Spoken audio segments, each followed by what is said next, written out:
Samtang sa pikas bahin ni administrasyon ni Mayor Nestor Archibal anda mo bayad sa 130 million pesos nga utang Na. sa syudad sa Sugbo ngadto sa Binale landfill. Nakuha utangan din ni ay. Be ato ning siren pinagi sa report ni katropang Crystal Joy Filerca. XFM Report.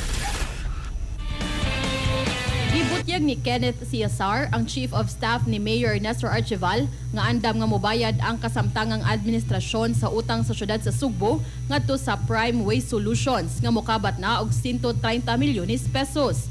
Ang mong bayranan di kini sa administrasyon ni Archibal apan sa nilabay pa nga administrasyon. Mato ni Ciazar nga desidido mobayad ang administrasyon ni Archibal basta kompleto lang ang mga dokumento. Sigon pa sa Chief of Staff nga kompleto na hinuon ang mga gikinahanglang dokumento apan kuwangan pa kini og usa ka pirma. Sa pagkakaron di pa makapirma ang mong signatory tungod kay aduna pa kini giatubang nga legal battle.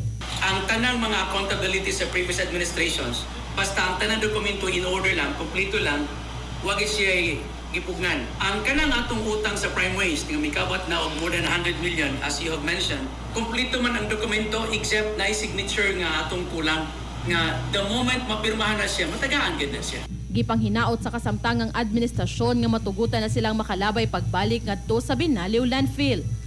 Muna atong gi-iron out, nagpadatag suwat sa DNR kung unsay ilang recommendations for the city to be able nga mo-continue atong paglabay.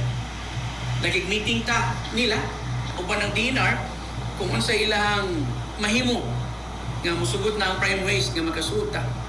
Ato sa executive session sa Cebu City Council niadtong nilabay nga semana, nanawagan ang konseho ngadto ni Prime Waste Solutions General Manager Nino Abellana Jr.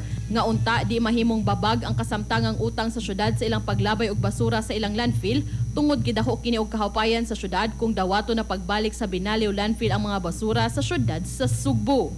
Para sa atong mga katropa nga gustong palig-uno ng immune system, malikayan ng ubo, hilan at labad sa ulo ug di makahilab sa tiyan, ang Santhone Vitamin C, the alkaline vitamin C maoy haom alang kanato mga katropa.